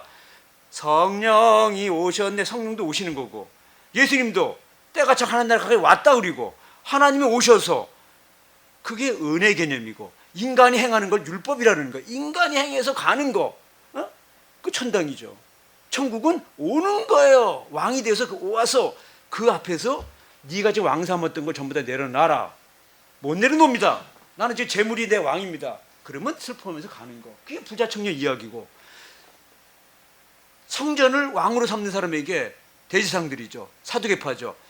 그거 내려놓고 예수님을 왕 삼아라. 못하겠다. 대신 네가 죽어. 십자가에 못 박은 거야. 율법을 왕 삼았던 바리새인들은 그거 내려놔. 나 예수님을 왕 삼아 오니까 율법을 못 내려놓는 거. 그게 바리새인들은 못 내려놔. 그러니까 죽이는 거. 전부 다 그 하나님 나라 개념에 다 있는 거예요. 하나님이 왕으로 오셔서 우리를 통치하는 것, 그걸 받아들이는 걸 믿음이라는 거예요. 그걸 받아들이는 영접이라. 그걸 거듭났다는. 근데 살다가 그대로 못 살아니까 와가지고 다시 예수 그리스도 하나님을 왕 삼겠습니다. 왕을 교체하는 거. 그 책점이 이제 왕의 3부작을 제가 썼어요. 왕의 교체, 왕을 교체하는 거. 그래서 가이사를 왕 삼았던 걸 예수님을 왕 삼아라. 그게 이제 부활의 얘기예요. 가이사는 죽습니다. 그건 끝이야. 근데 우리 주님은 죽었다가 부활해서 영원한 우리의 만왕의 왕, 만주의 주가 되었다. 그게 요한복음이 마지막으로 얘기하는 거고 그 부활이 돼야지만이 이 세상은 전부 다 내가 영원히 살기 때문에 영생하기 때문에 이 세상도 하찮은 거야 이제. 근데 그게 안 되니까 부활이 안 되니까 십자가 딱 내미는 순간 부활이 안 되니까 전부 다 도망갔는데 부활 안에서 만나고 나니까 십자가 져라는 말을 예수님이 한마디도 안 했어. 근데 전부 다 십자가 지고 순교했습니다. 뭘 말하는 거 하니 지금 부활이 돼야 돼요. 예수님 십자가에서 죽었다가 부활했지만 신앙은 이건 시간적 순서고 신앙은 부활을 가져야 십자가를 알게 되고 십자가를 지라고 하는 예수님의 그 명령을 이행할 수 있는데 부활이 안 됐어요. 부활이 되니까 다 십자가 지는 거야. 그걸 우리가 이제 요한복음에서는 153 얘기가 바로 그 얘기예요. 153이 153 얘기를 몰랐잖아요. 근데 여기 이제 논문 다 써놨어요. 부활 신앙을 안고 십자가 길을 가라. 그게 17에다가 곱하기 3 곱하기 3이에요. 17이 십자가의 숫자예요. 근데 우리가 숫자에 대해서 공부를 한 적도 없고 별로 이 숫자가 엄청나게 중요한데 특별히 십자가의 숫자가 17이라는 걸 전혀 몰랐어요. 이거 세로, 이거 가로, 이게 십자가예요. 근데 이게 구약이고 이게 신약입니다. 그래서 신구약을 완성한 분. 이게 유대인이고 이게 이방이냐 완성한 분. 십자가에서 다 이루었다. 예수님이야. 그 이게 구약이 대표 숫자가 10이에요. 십계명. 쉽게 말하면 신약 7, 7교회, 7제자 7이에요. 그 7이에요. 합치면 17. 그래서 예수님이 십자가로 17로 다 이뤘다라는 거예요. 그걸 갖다 요한복음에서는 그 전부 다 밑을 깔아가지고 아이고 여기 우리 총회 신학교에 그 유명한 이모 신약학 교수가 있는데 제가 이제 선교사로서 어느 날 와가지고 저기 그 선능력이 있는 어느 교회 이제 거기서 이제 요한복음의 상징 코드에 관한 이제 강의를 하게 돼서 아침에 이제 일찍이요. 그리고 이제 끝나면 이제 식사하게 됐는데 저 친구는 구약 교수래. 그리고 선교사야. 근데 이 친구가 와가지고 지금 여기서 자기 신약 교수에 앉아 있는 거야. 근데 요한복음에 대해서 지금 상징 코드를 떠들어. 근데 이 친구가 상징 코드라는 말을 몰라. 왜? 이게 묵신문학이라는 작품이 이런 걸 알아야 상징 코드라는 말을 아는데 몰라. 근데 제가 이제 얘기를 하는 거야. 요한복음 1장 1절이 헬라어로 17단으로 되어 있습니다. 그리고 요한복음 2의 열쇠는 숫자 17에 있습니다. 제가 지금 무슨 얘기를 하는 거지? 자기는 처음 듣는 얘기야. 신약학 교수가 처음 듣는 얘기야. 저 친구가 구약교 쓰고 자기 선교사인데 지가 요한복음을 알면 얼마나 안다고. 요한복음 이 열쇠가 17인데 요한 1장 1절 17로 돼 있다. 그런데 있잖아, 거기에 호 테오스라고 하는 그 하나님이라는 그 말이, 호라는 관사가 그게 없어. 그러니까 학자들이 그걸 놓고 연구하는 거야. 왜 호가 없을까? 호가 없어도 말이 된다. 호가 없어도 예수님이 하나님이라는 건 뭐 바뀌지 않는다. 뭐 등등. 그게 아니야 지금. 그 호가 있으면 18단어가 되는 거야. 호를 빼야지 17단어가 되는 거야. 그 17단어를 왜 해야 되느냐? 17이 돼야지만이 말씀이 십자가에서 다 이뤘다. 그걸 말하는 거야, 17. 그걸 어떻게 알아 당신이? 내가 얘기할게요. 그럼요. 이게 키아스무스 그죠? 요거 매노라. 요거 재밌어요. 매노라. 이게 1, 2, 3, 4, 5, 6, 7이잖아요. 그럼 첫 번과 이렇게 연결됐잖아요. 이게. 그 이거는 요 연결되고 이렇게 이런 식의 구조를 우리 학문적으로는 키아즘 구조라고 그래. 구약을 알고 신약을 알면서 키아즘 구조를 알아야 돼. 이 히브리인들이 그럴 때는 반드시 키아즘 구조. 우리말로 교차대구 구조죠. 그러니까 1장 21장, 2장 20장, 3장 19, 18, 4장 17장. 요한복음이요. 기가 막힌 책입니다. 뿔트만은 그래. 요한복음 말이야. 이게 순서가 엉터리니까 이걸 갖다가 바꿔가지고, 야, 4장, 5장, 6장, 7장. 이게 순서가 엉터리니까, 야, 4장과 6장을 붙여. 그리고 5장, 7장을 붙여. 그래서 4장, 6장, 이건 갈릴리. 사마리아 갈릴리, 북왕국이죠. 이쪽. 그리고 5장, 7장. 베데스다 연못가하고 7장에 초막절에 내려가는 거. 요거 붙여가지고, 요건 갈릴리. 요거는 예루살렘. 그거는 당신 생각이야. 그걸 위치 변동설이라고 그래. 그걸 위치 변동설. 그거는 당신 생각이야. 그렇게 되면 어떻게 되는 줄 알아? 요한복음 구조가 다 깨져버려요. 요한복음이 어떻게 되는 줄 알아? 하늘 땅으로 내려왔잖아, 이렇게. 그럼 성육신이죠? 그 다음에 반드시 예루살렘에서 갈릴리로 내려가는 거야. 그랬더니 학자라고 하는 저기 호남신학대학의 총장이라고 하는 최모 교수, 자기는 요한복음 전공의 대가래, 우리나라에서. 근데 거기 가서 내가 이제 발표를 했어요. 요한복음 시관관이라 해가지고 제가 이제 2005년도에 이제 교수 잃고 할 일 없는데 거기 구약학 교수인 강선 교수가 이번에 우리 학교에서 저기 매년 학술을 발표가 있는데 교수님이 그 시간관리 하더라. 그래서 제가 구약은 잘 모르겠고 요한복음 시간관리 하겠다고. 요한복음 시간관리 발표를 하는 거예요. 그래서 제가 요한복음 시간관리 5중 하강 구조되어 있다. 그래서 한 땅으로 내려왔습니다. 그리고 요한복음 1장 19절부터 2장 12절까지 갈릴리에서 예루살렘 갈릴리 내려옵니다. 다 예루살렘 내려옵니다. 그럼 또 내려옵니다. 이렇게. 그리고 예루살렘에다가 부활한 예수님이 다시 갈릴리로 내려옵니다. 5주 하강굴이 되어 있습니다. 했더니 이 친구가 뭐라고 그러냐면 그 호남신학의 그 최모 교수가 있어요. 요한복음 전공의 자기는 우리나라에서 대학자라고 생각하는 사람. 아니 무슨 오르고 내리고가 있냐는 거야. 무슨 오르고 내리고. 그런데 나는 잠깐 여기서 강의하다 가면 되지만 그 많은 학생들 앞에서 그 무안을 줄 수가 없잖아요. 그래서 그냥 얘기 아무 하지 말았어. 내가 하는 얘기가 아니야. 수도가 있으면 수도에서 다른 데로 가는 건 전부 다 내려가는 거고, 다른 데서 이 수도로 오는 건 이 왕이 있는 곳이 수도야. 거기는 전부 다 올라오는 거야. 아니 내가 말한 게 아니야. 요한복음 2장 10절 봐. 예수님께서 13절 6월절이 유대인의 6월절이 다가온지라 갈릴리 예루살렘 올라가시더니 갈릴리에서 예루살렘 올라가는 거야. 누가복음 10장이 나오는 선한 사마리아에서 거기서 예루살렘에서 여리고로 여리고가 여기 있어요. 여리고 내려가는 거라고. 내려가는 거 여기는 올라오는 거야. 내가 말한 게 아니에요. 그거는 상식이야, 상식. 근데 상식이 안 통하니 미치는 거야 이거요. 북경이 여기 있어. 하얼빈. 근데 거기는 한자로 쓰잖아, 한자로. 아예 한자로 써 있어. 상행선, 하행 써 있어. 아주 그 열차표에 하얼빈에서 북경은 상행선이라고 행 선이 써 있어요, 한자로요. 아예 북경에서 하얼빈은 하행 써 있어요. 아예 써 있다니까. 내가 말하는 게 아니라 표를 보세요. 중국에 가가지고 열차표를 한번 사 보시라고요. 내가 말하는 게 아니야. 오르고 내리고 하는 걸 모르니까 지금 엉뚱한 얘기를 전혀 모르는 거야. 요한복음은 뭐냐? 하나님의 사랑은 내려간다는 거예요. 지금 그걸 갖다가 한국 역사에 대입한 게 바로 여러분에게 얘기하는 섭리사관은 한일 근대사라는 책을 갖다가 이게 어떻게 나오냐면요. 이 책을 쓰고 나서 그랬더니 이게 좀 너무나 이게 방대한 책이에요. 이걸로 일반 그러니 제가 이제 안 되겠다. 각주가 필요 없고 일반 사람들이 우리 한국 역사 좀 알아듣게 하려면은 어떻게 되느냐? 본회를 대다 내가 매주마다 A4 한 페이지만 두 페이지씩 매주 이제 기고를 하는 거예요. 그래가지고 52주. 근데 왜 52주냐?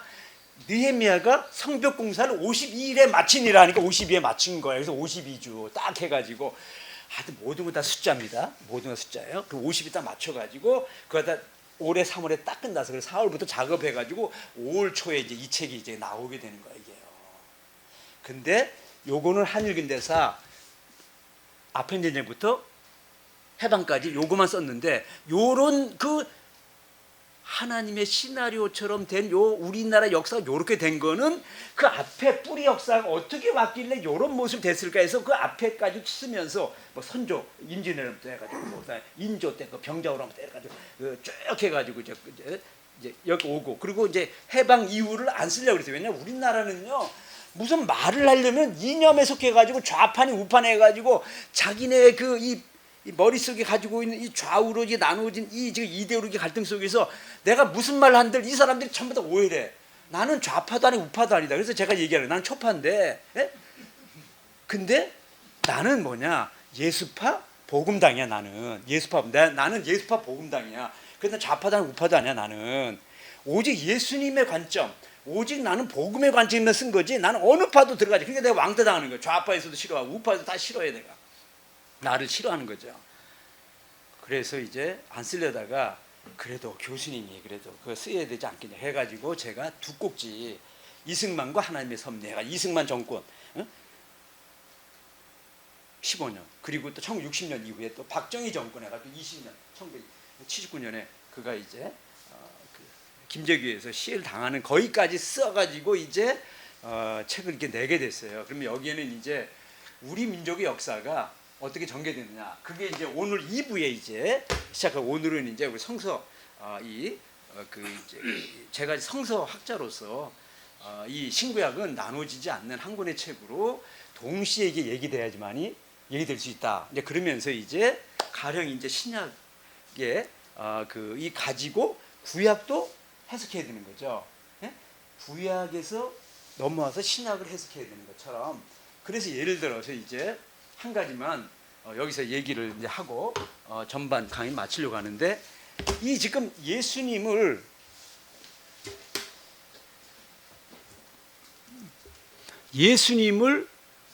구약에서는 이미 성전이라고 하는 걸 통해 가지고 성전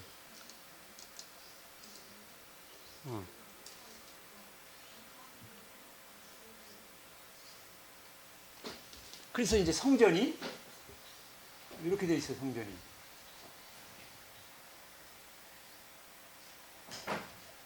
성전도 보여줘야 되는데 책이 성전이 이렇게 돼 있어요.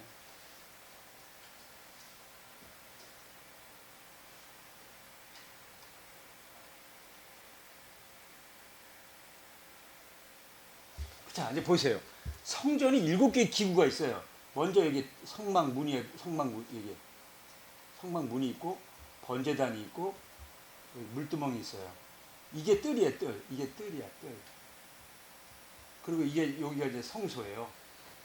성소에 이제 왼쪽에 메노라 요거 있고 여기 이제 떡상 여기 있고 여기에 이제 분향단이 있어요. 그리고 이게 이제 지성소죠. 가장 지성소. 근데요 여기 이제 법궤가 있죠. 법궤가. 근데 이게요 기가 막힌 거예요. 이게 지금 3이에요. 3. 이게 3이야. 331. 331의 구조. 331에 이걸 갖다가 이제 다시 도형으로 그러면 3 더해. 그러면 더하면 이렇게 돼 있어요. 이걸 이렇게 해가지고 더하면 가운데 하나가 생겨. 1이 생겨. 1. 이렇게 생겨. 1. 그래서 이제 이쪽으로 보면 1, 2, 3, 4, 5, 6, 7이 되죠. 그럼 법궤가 7번이잖아. 7번. 1, 삼각형 1, 2, 3. 1, 2, 3. 그럼 1, 2, 3이죠. 1, 2, 3.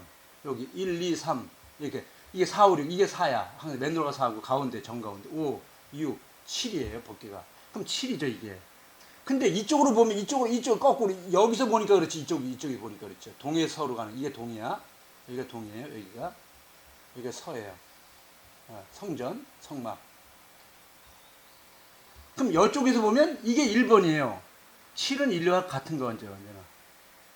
요거 보세요. 여기 보면 7은 1과 이렇게 통하잖아요. 언제나 이렇게. 이게 2번이고 이게 거꾸로 이렇게 되는. 여기 1, 7이 되는 것처럼 거꾸로 이렇게 같다는 의미죠. 아무튼 지금 뭘 말하자는 거냐 하면요. 지금 성전이 뭐냐면 다이세벨의 구조로 되어 있다 그 얘기를 하자는 거예요. 지금요. 성전이. 모든 성경 해석의 중심에는 다이세벨이 있습니다. 다이세벨의 자 다시 이제 여기서 다이세벨의 삼각형 이거 삼각형 예를 들어 이걸 이렇게 하자 이렇게 이걸 이렇게 하자 예를 들어서 그럼 더하면 뭐예요? 십자가예요. 십자가. 요걸 얘기하자는 거예요. 요거요. 자 보라고 이게 이거고 이게 이거고 그래서 다윗의 별은 뭐냐면 십자가의 축약형이에요. 하나님은 이 다윗의 별을 완성하기 위해서 인류 역사에 그동안에 예수 그리스도를 통해서 모든 걸 이뤘고 그걸 완성한 거 그걸 말하는 거예요. 십자가 다윗의 별. 이게 메노라를 또 잠깐 더 얘기해 보죠. 이 메노라가 이 성막 속에 성전 속에 있을 때에 이게 다 깜깜한 거예요. 여기 전부 다. 근데 이 메노라가 딱 들어가야 이 속에 뭐가 있다라는 거 밝아가지고 불을 킨 거죠. 불을 켜기 전에 이게 다 어둡잖아. 다 어두운 거예요.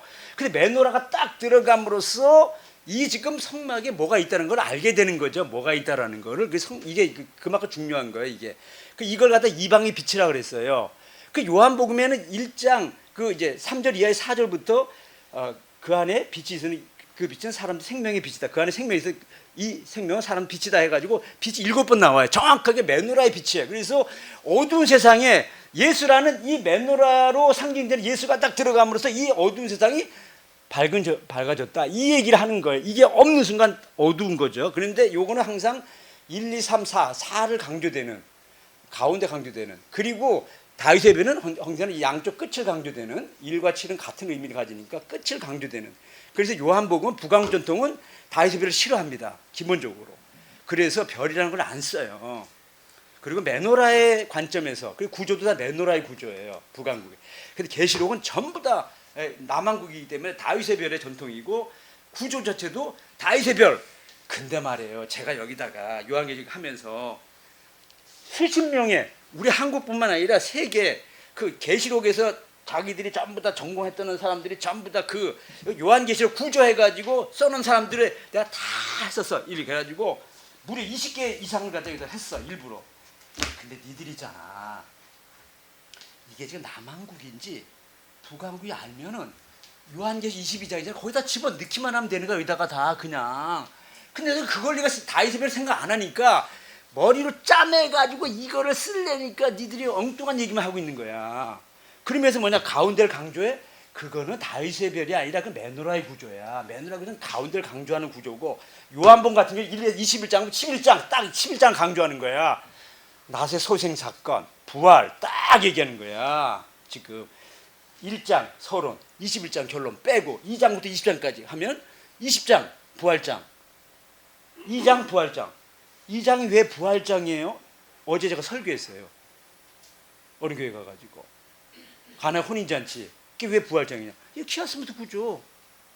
20장의 첫 1절의 첫 대목이 안식 후 첫날. 안식 후 금요일 토요일 지나서 첫날 일요일 주일날. 그게 부활이야 부활. 그리고 그것도 똑같이 2장 1절.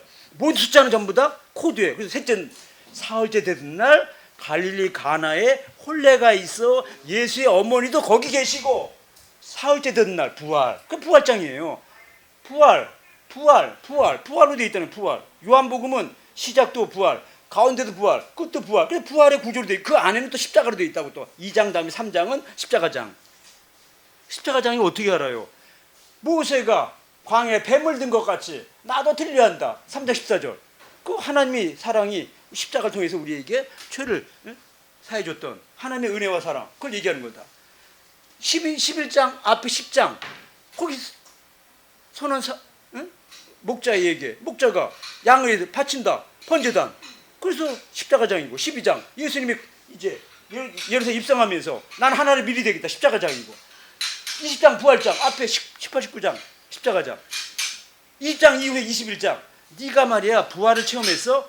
그러면 베드로 네가 날 사랑해? 그럼 십자가 져. 그 십자가 저거 죽었다. 21장. 뭐냐면은 지금 전부 다 부활의 구조에다가 십자가가 들어있다 그 얘기를 하는 거예요 지금요. 이게 지금 보세요. 이게 어떤 구조냐면 이게 지금 봐요. 5개야 이게 세로가.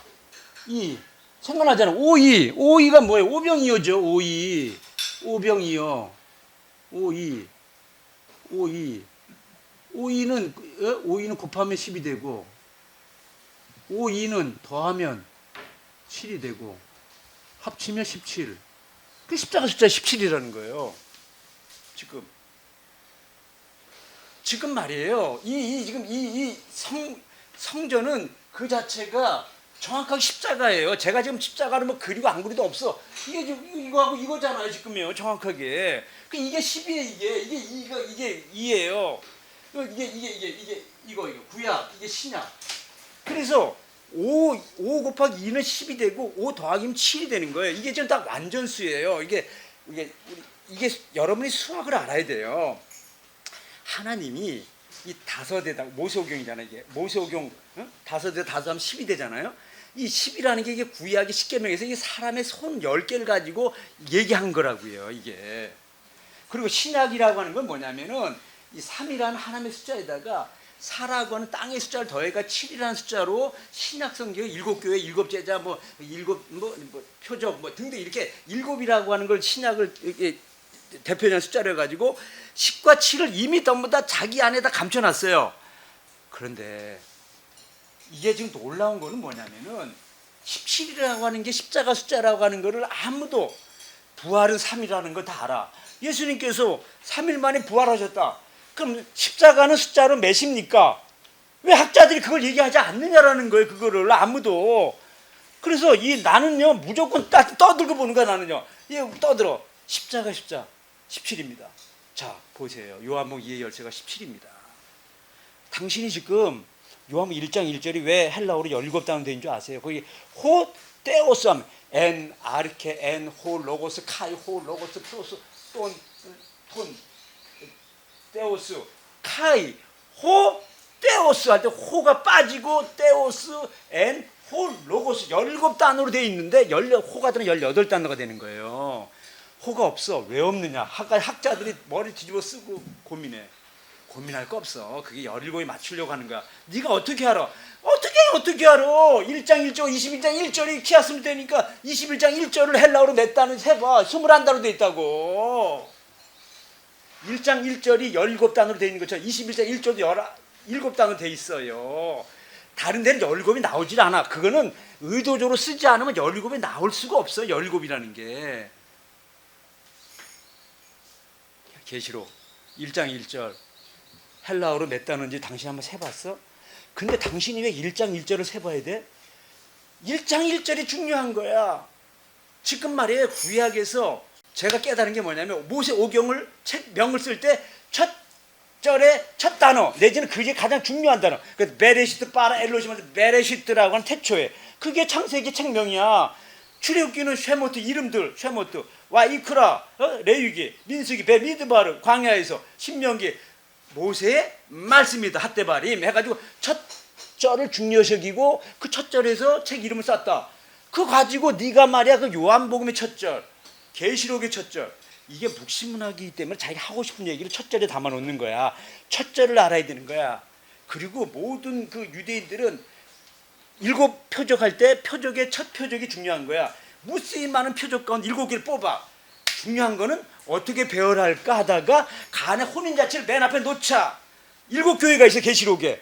그러면 7교회를 뽑아. 근데 어느 교회를 맨 앞에 놓을까? 에베소 교회를 놓자. 이유가 있는 거예요. 전부 다 앞에 놓는 거 가장 중요한 거. 첫 번째 놓는 거 에베소 교회. 다음 주에 저 설교가 이제 에베소 교회 가지고 할 겁니다. 그런데 그 첫 번째 교회 가운데 중요한 건 1절에 1절을 잘 읽어야 돼.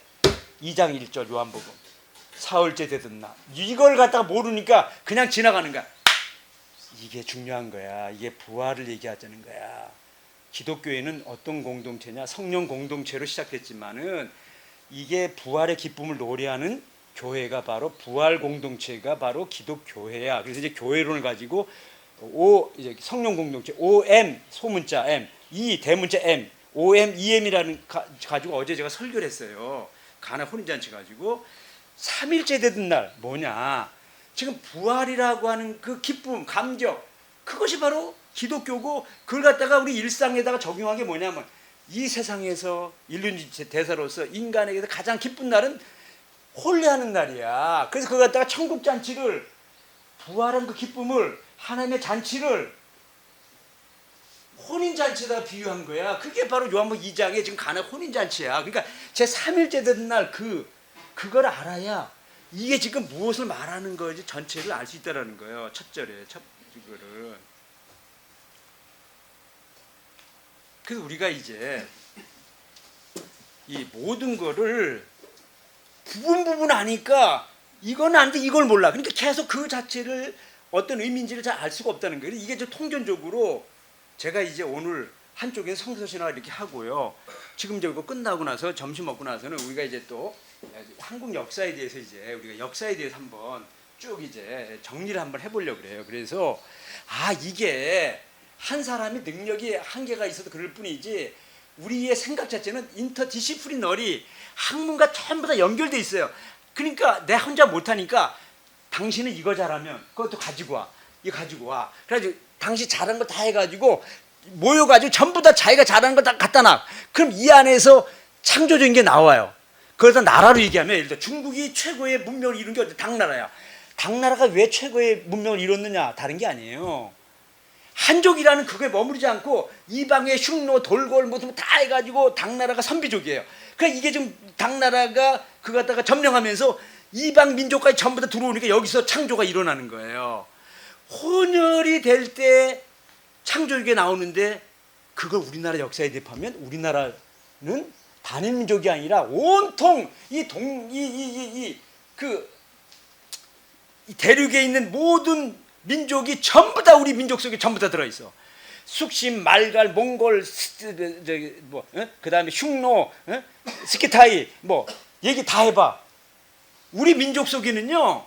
우리가 그동안에 잘못 알고 있는 우리 민족은 단일 민족이다. 웃기지 마라. 우리 민족은요. 최고의 창조적 민족이야. 왜 그러냐? 우리는 이 모든 것을 비빔밥을 해가지고 좋아해. 비빔밥 다른 나라 안 해. 비빔밥 따로 먹지. 우리나라만 비빔밥을 하면 이유가 있는 거야. 여러 민족이 전부 다 비빔밥이 돼가지고 우리나라는 그냥 최고의 창조적인 민족이었고 그걸 우리가 몰랐을 뿐이야. 그걸 이제 앞으로 얘기할 겁니다. 오후에. 야, 우리 민족이 이게 전 세계의 가장 위대한 문명을 우리가 다 이뤄놨는데 일본과 중국이 우리나라가 일제하에서 그리고 이 수백 년 동안 남의 나라 중국에 이렇게 속국이 되면서 점점 지네들이 역사 전부 다 바꾸고 지명 다 바꿔가지고 우리를 쪼그라뜨려가지고 이렇게 만들어 놓고 그 안에서 우리가 말이야 또 식민 지배 받았던 그 식민 사학자들이 해방 이후에 또 계속 우리 민족에게 식민 사관을 계속 주입하면서 우리 민족을 쪼그라들어가지고 아무것도 못하는 민족으로 병신 같은 민족으로 만들어놨다는 게 그거 아니거든. 우리 민족이 지금 이렇게 된 것은 하나님의 섭리가 있는 거야. 섭리. 드디어 이제 우리 민족이 때가 됐다라는 거예요. 전 세계 모든 문명이 전부 다 한반도 우리 한국 한국 민족이 시초를 가졌던 그 환국이라고 하는 거기서부터 다 퍼져나간 거야. 그 환국이라는 거기에는 모든 민족이 다 그냥 짬뽕이 된 거야.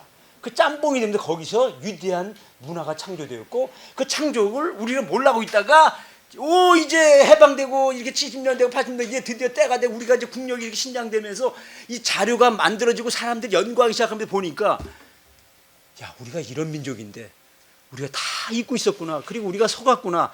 그리고 다른 민족들이 전부 다 우리를 갖다가 깔아뭉기고 말이야 그 작살 내면서 우리가 이렇게 쪼그라들어가지고 병신 같은 별 볼일 없는 민족처럼 된 것 같은데 그게 아니라 야, 우리 민족이 모든 민족을 혼합한 그래서 창의력이 최고로 발달한 민족이었구나 라고 하는 걸 갖다 2부에서 이제 여러분과 얘기하려고 그러는 거예요. 지금. 오전 여기까지 하고요. 점심 먹겠습니다. 예, 아주 열강. 앉아서는 안 되시겠어요? 서서 하셔야지. 오늘 몸으로 하셔야지 보니까 강의가 열강을 해주셨는데, 근데 지금 시간에 들은 것 중에서 질문하실 수 있는 거는 어떻게 해야 되나? 이따가 10분 좀. 그 이따가 또 나눠서 하게 되면은 이제 두 번째 시간에는 이제 우리 역사를 좀 말씀해 주실 건데요. 점심 후가 아니고 점심 후가 아니고 오후 조금 있다. 10분 있다가 다시 또 2부 할 거예요. 2부로 이제 우리 역사를 하고 이제 점심 시간에는 이제 질문 토론 기타 대화를 할 건데, 오전 시간에 한 내용에 대한 질문은 어떻게 해야 되나? 이따 점심 먹고 나서 해야 되나요? 아니면은 지금 해야지 될래나? 시간이 약간 애매하기는 한데. 그 질문을 받으시고 뭐 안 되는 거는 나중에 그때 하시더라도 그냥 지금으로 질문은 관련되어진 거는- 그렇죠. 생각나는 거는 질문을 좀 그 하시죠. 받으시면. 그래요. 제가 좀 먼저 하나 좀 질문 드려도 될까요? 그러시죠. 예, 우리 교수님 강의 아주 너무 잘 들었고요. 그 유통신학이 아닌 유통신학의 반대는 뭐예요? 유통신학, 제조신학으로 신학으로 해야 되나? 뭐라고 해야 돼? 어쨌든 우리 신 된장신학이라고 해야 된다고요? 유통신학은 버터신학이고. 한국산 조선산 신학이라고 했죠. 우리가. 예, 그런데 이제 너무 잘 들었고요. 이 복음서 특히 신약 성경의 배경을 그 동안에 보게 되면은 무슨 이제 공동체 마태, 누가, 요한 무슨 공동체라는 이름으로 다 바울 공동체 이렇게 접근을 시켰는데, 그거보다 더 우선시해야 될 게 이제 이 남한국 전통과 북한국 전통이라는 게 살아 있었다. 그 배경 속에서 봐야 된다. 이제 이렇게 말씀을 하셨잖아요. 그 부분에 대해서는 저도 아주 참 많이 공감을 하고 또 이제 좀 통찰력을 거둬야 된다라고 이렇게 생각을 하는데, 근데 이제 그 남한국 전통과 북한국 전통의 그 당시 그 복음서가 쓰여질 당시 또는 신약 성경의 그 배경에서 이렇게 본다라고 하게 되면은 북한국은 이제 남한국보다 150여 년 전 먼저 멸망을 했고 아수르에, 그러고 다 흩어져 보다 이제 버렸단 말이에요. 흐름은 정동으로 이제 남만구로 가게 되면 북한은 없는 것처럼 됐죠. 흩어져 버리고 없는 것처럼. 그리고 이제 없어요. 물져지고. 그리고 이제 남한국 150여 년 뒤에 이제 바벨론에 멸망을 하면서 그래도 바벨론 지역에 모여 있다가 그 사람들이 주축이 돼가지고 귀환을 하잖아요. 귀환을 하게 유다 그 예루살렘 중심으로다가 이제 귀환을 해가지고서 재건을 하는데, 재건했을 때에 갈릴리라든 이쪽은 그다음에 사마리아를 다 남아 있어요. 빼버렸어요. 그러다가 한참 뒤에 가가지고 시간이 많이 들은 다음에 가서 이제 갈릴리가 이제 정치적인 변동이 어떻게 흡수돼 들어오잖아요. 그런데 이제 거기에서 이 북왕국 전통이라고 하는 거가 모세 전통, 남한국 전통은 이제 아까 이제 다윗 전통이 살아 있었다라고 얘기를 하시는데, 갈릴리라고 하는 그 특징이 살아 있다라고 하는 것은 우리가 이제 쉽게 생각을 할 수가 있는데, 갈릴리 지역적의 특징. 그런데 오랜 동안 이방인의 땅에 있다가 귀환하면서 동시에 갈릴리도 회복된 건 아니었으니까 그 이제 시기는 내가 좀 정확하게 가늠이 안 되는데, 어쨌든 상당히 시간이 흐른 다음에 가가지고서 이제 그 회복이 된단 말이에요. 네. 그랬는데 그 남한국 전통이 살아 있었다라고 하는 것은 좀 쉽게 생각할 수가 있을 것 같아요. 근데 북한국 전통이 남한국 전통과 비견될 만큼 그렇게 살아 있다라고 얘기할 수 있을지, 그 부분이 이제 좀 이걸 어떻게 우리가 설명할 수 있을까? 북한국이 멸망했을 때는 이미 흩어졌고 세계 각지로 흩어졌고 남아있던 사람들은 또 이제 남한국으로 흡수가 되고 이제 이렇게 됐었는데, 그 북한국 전통이 남한국 전통과 비견될 만큼 살아서 이 요한복음이 아까 북한국 전통에 영향을 받은 거다 이렇게 이제 말씀을 하셨잖아요. 이제 그 부분이 알겠습니다. 좀 어떻게 이제 명확하게 우리가 좀 정리할 수 있을지를 좀 말씀해 주시면 좋을 것 같아요. 역사라고 하는 게 승자의 기록입니다. 그래서 이 북쪽이 이제 아수르에 망하고 그다음에 이제 또 유다가 또 이제 바벨론에 망하면서 이제 둘 다 망했어요. 그러다가 이제 또 그 이 바벨론이 이제 페르시아에 망하면서 다시 이제 돌아와요. 그러면서 이제 모든 주류가 전부 다 이제 남한국 주류예요. 북한국은 아예 역사에 없는 것 같이, 역사 없는 것 같이, 진짜 없어요. 예수님 당시까지 없어요. 전부 다 남한국에서 전부 다 역대기 상하도 전부 다 거기서 만들어져 역사를 자기네 관점에서 기록하는 거예요. 남한국 전통에. 그걸 북한국은 아예 빼버려야 해요. 없어요. 역사에 뺐다고 해서 거기에 지금 사람들이 안 사는 게 아니에요. 계속 살고 있어. 무슨 말인지 알겠어요? 좀 살고는 있어. 북한국에 갈릴리에서 살고 있고 사마리아에서 다 살고 있다고요. 단지 우리가 몽골이 팍스 몽골리카 해가지고 엄청난 제국을 졌는데 기록이 남기지 않으니까 팍스 몽골리카의 기록이 전부 다 외부에서 흩어져 있지만 자기 나라는 없어. 왜? 바람에 썼어. 바람에. 그래서 제가 이제 몽골의 역사를 알려면 바람에 쓰여진 역사를 알아야 된다. 그 김종래 선생이라고 하는 그분이 이제 몽골 전문가예요. 그래서 그 말이 뭔가 해가지고 제가 이제 몽골에 갔다가 제가 말을 탔어요. 말을 탁 이제 타고 이제 추 하면서 달리는 거예요. 근데 사람들이 내가 이제 말을 탄다니까 박 교수님 또 말을 타시나? 근데요 제 혈관 속에 고구려 김한민족의 피가 흐르고 있다는 걸 그때 깨닫기 시작합니다. 제가 그래가지고 말을 타고 달리는데 그때 제가 깨달은 거예요. 몽골의 역사는 바람에 썼구나. 바람에. 이게 뭘 말하느냐면 기록에는 없는데 사람들의 심성 속에는 다 지금 북왕국의 전통 속에 그게 다 뿌리박혀 있는 거래요. 있다가 그러다가 어느 날 갑자기 거기에 예수님이 나타난 거예요. 지금 다른 거 아니에요. 없어. 근데 예수님이 거기에 나타난 거예요. 지금요. 갈릴리 나사렛하고 가나 그리고 갈릴리 바다에 나타난 거예요. 나타나가지고 이제 어부 출신 요거 여기 부르는 거야. 베드로, 안드레, 요한, 야고보 부르는 거예요. 어부. 근데 이 사람들이 이제 그 예수님의 뭐가 좋아서 그런지 몰라도 매력이 느낀 거야. 매력.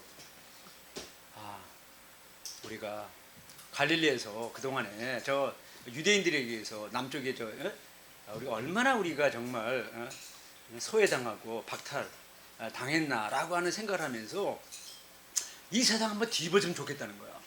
근데 그 얘기를 하는 거야. 세상 뒤집어진다는 얘기가 바로 하나님 나라의 개념이에요. 우리가 하나님 나라를 갖다 우리는 천국이라 해가지고 굉장히 좋은 나라를 알고 있는데 그게 아니고 그 말 자체는 뭐냐, 이 세상 나라 뒤집어져야 됩니다. 그 뜻이에요. 지금요 하나님 나라 뜻이. 지금 이 세상 나라가 있는데 이게 좀 뒤집어져 가지고 하나님이 통치하는 나라가 됐으면 좋겠다라는 거는 지금 이 세상 나라 뒤집어지면 좋겠다라는 거야. 그게 지금 딱 갈리 떠드니까 너무 좋은 거야. 에이씨, 이 세상 진짜 한번 뒤집어져야지 이거. 그래가지고 예수님이 그 얘기하니까 다 따라 나선 거예요. 그 말이. 그게 지금 예루살렘 가면 큰일 나는 거야. 다쳐 죽는 거. 그러니까 죽은 거죠. 예루살렘 가면 죽는 거야. 예수님 왜 예루살렘 갔느냐? 다른 거 아니야. 죽으러 가는 거야. 왜 이 말을 갖다 갈릴리에 살 때 상관없는데 그 말을 예루살렘 앞에 잡아다가 죽이는 거야. 그냥. 그러니까 지금 죽기 전에 먼저 갈릴리에서 사람들 모아놓고 갈릴리 사람들이 가지고 있는 그 심성 속에다 지금 하나님 나라를 집어넣으면서 복음을 전하는 거예요. 그러다가 이제 어느 날 예수님께서 내가 이제 예루살렘에 가야 되겠다 그러니까 이 사람들이 설레임 반 두려움 반이야. 왜냐면 우리가 지금 예수님 따라다니는데 거기 예루살렘 가면 그래 이 세상 날 한번 뒤집어지는 거 그리고 우리가 거기서 한 자리 하겠다라는 생각을 가질 건 좋은 거야. 근데 그것까지 좋은데 예수님이 근데 있잖아 내가 예루살렘 가서 그 대제사장과 서기관들과 바리새인들에서 내가 죽고 그 말에 완전히 뒤집어.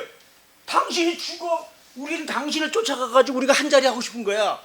우리가 이 갈릴리 사람으로서 이 어부 출신으로서 그동안에 우리가 느꼈던 그 소외감 박탈감 그거를 만회해 보겠다고 벌충해 보겠다고 당신을 쫓아다닌 거야. 무슨 쓸데없는 얘기 하냐고. 예수 당신 무슨 얘기 하냐고. 우리가 막 가슴 좀 붙인 게 베드로라고요. 근데 그 다음 얘기가 안 들려오는 거야.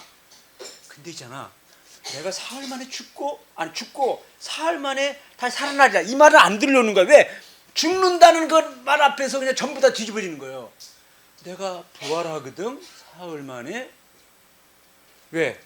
하도 여기저기서 선동이 일어나가지고 로마 제국이 잡아다가 십자가에 죽는 그 모습을 보면서 부활이 어디 있어 부활이. 근데 그 말이 들려오지 않는 거야. 그러니까 오직 그 죽는다는 거 앞에서 전부 다 뒤집어진 거예요. 그래서 근데 예수님이 간이 어떻게 쫄랑쫄랑 따라가는 거죠. 따라가는데 진짜 예수님이 잡혀서 죽는 거예요. 그게 뭐야? 나사렛으로 전부 다 숨어가지고 이제 문 다 꽉 잠그고 다 모르는 것처럼 왜 붙잡히면 다 죽는 거거든요. 거기서 예수님의 제자로니까 다 잡아다 죽여버리는 거죠. 숨어 있는데 예수님이 부활하고 나서 문 두드려가지고 이제 거기 이제 들어와가지고 말이야. 야 나다 나야 샬롬 샬롬 하니까 뒤집어진 거예요. 처음에는 안 들려왔어. 내가 다시 살아난다는 게 안 들려왔다. 그리고 나서 이제 뭐냐, 예루살렘에서 초대교회가 생기니까 지금 시작은 북쪽에서 했지만은 이게 남쪽으로 내려가지고 성령 강림이 비워지면서 마가의 다락방이라는 어떤 모임이 있을 거 아니에요. 그 모임에서 이제 사람들이 거기서 성령 체험하면서 초대 생기고 거기서 이제 논의된 모든 얘기들이 전부 다 이제 남한국 전통의 얘기가 되는 거죠. 남한국 남쪽 예루살렘 중심에. 그래서 이제 처음에는 이제 입으로 예수님이 뭐 갈릴리에서 뭘 했다 그러고 뭐 그다음에 또 오다가 또 뭐 했다 그러고 그러다가 예루살렘에서 뭐 죽었다가 부활했다 그러고 뭐 그런 얘기들은 다 알고는 있어. 그런데 세월이 흐르면서 어떻게 됐냐면은 제자들이 이제 하나씩 이제 붙잡혀서 순교해, 아니 병 들어서 죽어, 아니면 뭐 이제 도마 같은 사람은 뭐 이제 떠나가지고 뭐 저기 인도로 간다느니 뭐 어디든 하여튼 멀리 간다 그래 전부 다. 그러니 가만히 생각해 보니까 아니 예수님이 도대체 무슨 일을 했다 그러는데, 그리고 무슨 말을 했다 그러는데, 뭐 엄청나게 많은 이적을 행했을 거 아니에요. 그리고 무슨 말을 했는데 도대체가 말로만 이렇게 뭐 떠들었지 이게 문서화된 게 아무것도 없는데, 지금 한쪽에서는 뭐냐면 그 젤로 땅 뭐 예를 들어서 무슨 뭐 SNFA 이런 사람들이 야 지금이 우리가 독립을 할 때야. 그러니 우리가 한번 로마하고 한번 전쟁 한번 해볼까? 해가지고 얘네들이 그냥 겁도 없이 그냥 호랑이에게 마치 쥐가 대드는 것처럼 말이야. 대들다가 그 박살난 거예요. 그게 AD 70년이라고요. 70년. 그 바로 어간에 이 지금 나라 자체가 막 그냥 혼돈성이 빠지는 거야. 막 전쟁이 여기 일어나니 안 일어나니 막 이러고 있으니까 야 이러다가 있잖아. 우리 제자들도 다 죽을 뿐만 아니라 지금 뭐 여기저기 흩어졌고 뭐 죽었고 예수님이 지금 했던 것이 아무것도 없잖아.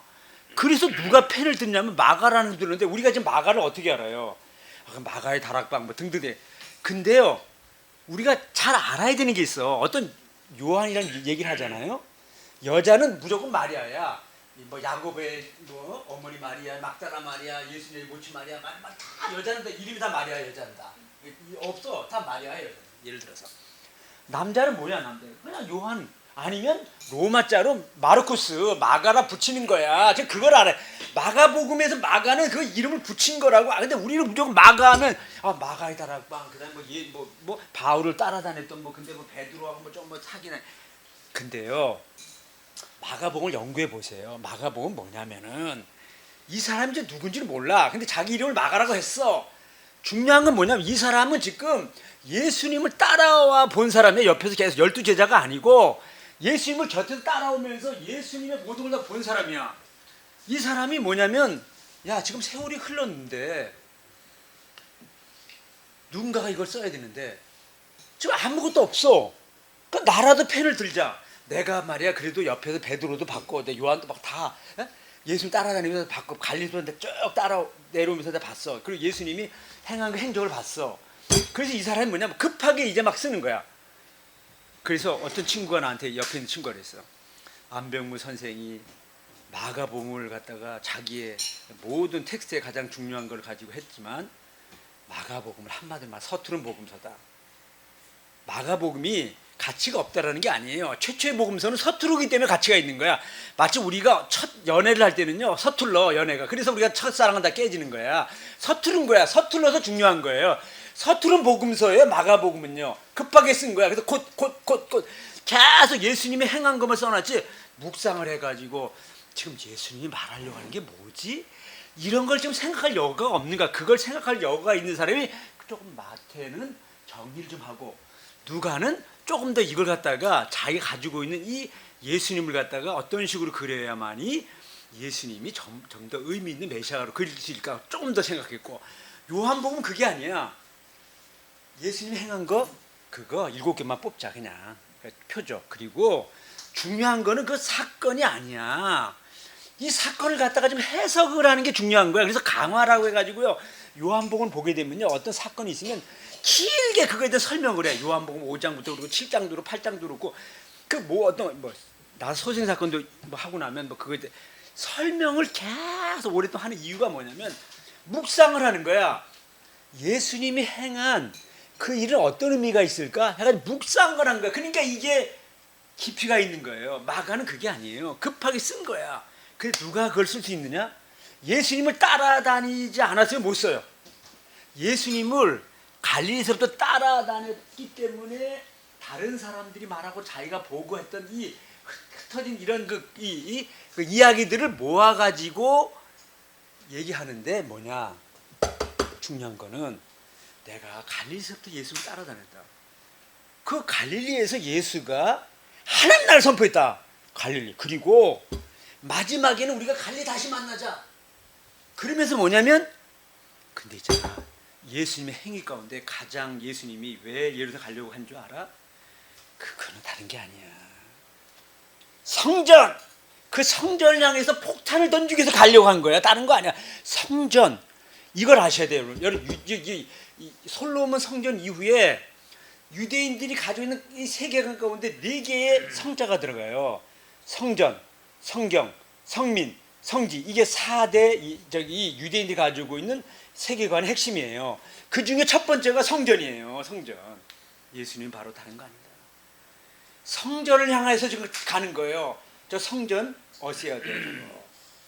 저게 지금 유대교의 상징이고 유대인의 상징인데 갈릴리 사람들이 볼 때는 저게 우리의 가장 큰 적대 세력 가운데 있는 우리에게는 가장 싫어하는 가증된 물건이야. 저걸 없애야 돼. 예수님이 바로 그걸 향해 초점을 향해 가는 거야. 그거를. 그리고 그러면서 뭐냐? 성전 없애버리고 내가 바로 성전이야. 그 얘기를 하려고 하는 거예요. 그 얘기를 지금. 그래서 우리가 요한복음도 그렇고 마가복음도 성전에 대해서 강력하게 얘기를 하는 게 13장이에요.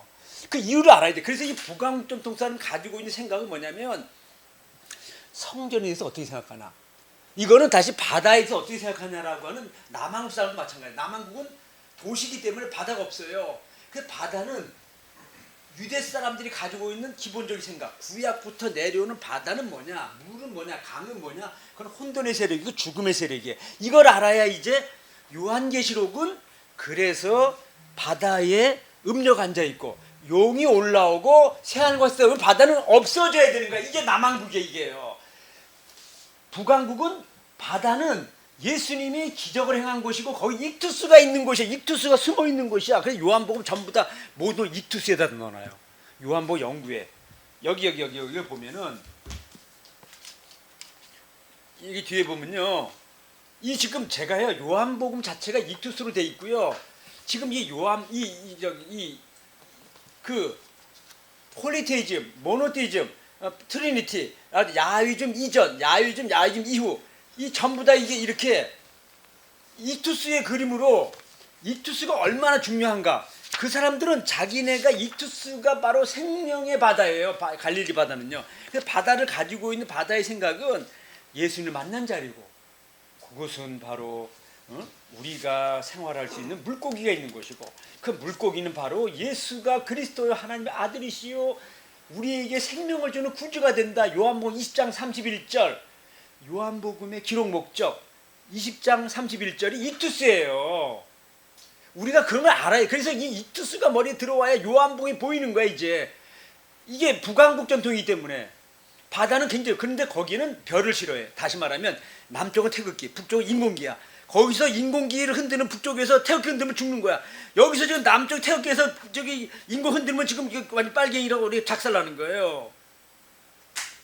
그래서 남한국에서는 이 다윗의 별 이것도 쓰지만은 다윗의 별이 가장 중요해요. 이게 북쪽에서는요 이방의 빛으로서 이거를 쓰지만 다윗의 별은 안 씁니다. 거기는요 별 이거는요 남한국의 이게 국기야 국기. 그래서 이걸 안 써요. 북쪽에서는 별이란 말이 요한복음에 안 나와.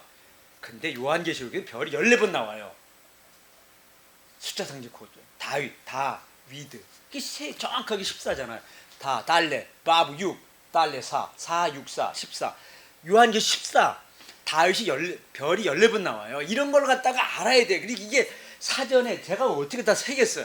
사전에 요한계시록 계시록 연구하다가 산에 올라갔다가 네가 내려가거들랑 야 계시록의 별이라는 게 한번 몇 번 나오냐고 세봐라. 세보니까 14번에 뒤집어지는 거야. 이게 있잖아요. 지금 이 사전이 이게 헬라어 시브리어 사전이 없을 때에는 그걸 세봐야 돼 일일이. 근데 지금은 어떤 단어가 몇 번 나는 거 다 이게 사전에다 나와 있어요. 성경 교수가 쓴 헬라어 사전이라든가 뭐 이게 있어. 그게 있으니까 연구된 거야. 그거 있기 전까지는 이 사람들이 그걸 몰라. 불트만은 요한복음 1장 1절 17단어로 된지 자기가 세보지 않는 모르는 데다가 갈리가 왜 10번 나오는지. 갈리가 왜 17번 나오는 줄 알아? 지금 말이야 너희들은 남쪽 너희들은 예수님이 십자가를 갖다가 예루살렘에서 졌다 그러는데 우리는 그렇게 생각하지 않아. 예수님은 십자가를 갈리에서 졌어. 17 딱 쓰는 거예요. 17번. 표적 10번 딱 써. 예수님이 행하는 모든 표적은 다 십자가야 십자가. 10번 딱 쓰는 거야. 죄 10번 써 죄가. 왜 유대인과 이방인의 죄를 다 합쳐서 만민이 다 죄를 범하였습니다. 로마서 3장 27절. 모든 사람이 죄를 범하였음에 다 한 사람도 하나님의 영광 이루지 못하더니 17번 딱 써가지고 유대인도 이방인도 다 죄인이다. 17 딱 죄를 10번 써요. 죄를 10번 쓴다고 요한복음에서요. 이걸 갖다가 숫자를 갖다 세보자. 어떻게 세봐? 그걸 죄를 다 세봐야 죄가 나오는지. 사전에 있으니까 그걸 하는 거예요 지금요. 그러니까 이게 나오기 전까지는 이 사람들의 연구는 다 엉터리야 지금. 왜 요한복음이 묵시문학 작품인가를 갖다 숫자 상지 코드를 알아야 되는데 숫자 상지 코드를 알려면 사전이 있어야 돼. 사전 없어가지고 혼자 일생도 언제거나 세봐 그거를. 안 되는 거야. 다시 말해 때가 된 거예요. 때가 된 거예요. 이게 연구 다 다른 사람이 다 연구해 놓은 거를 하는 게 제가 이제 해석만 하면 되는 거야. 나는 해석만. 미안하지 사실 답니다 해놓은 거. 그래서 교수님, 저 좀 쉬셔야 될 것 같아요. 예? 너무 제 질문을 해놓고 괜히 해가지고서. 얼마 쉬고 예, 예. 이어서 한국 강의하고 다시 끝나고 점심 먹어요. 예예예 그래요 이제 좀 쉬시고 저 지금 간식 좀 드세요. 그래야 될 것 같아요. 예예예 시간이 좀 가니까 네네네 우리 박수 좀 한번 해드리도록 하겠습니다. 네, 고맙습니다.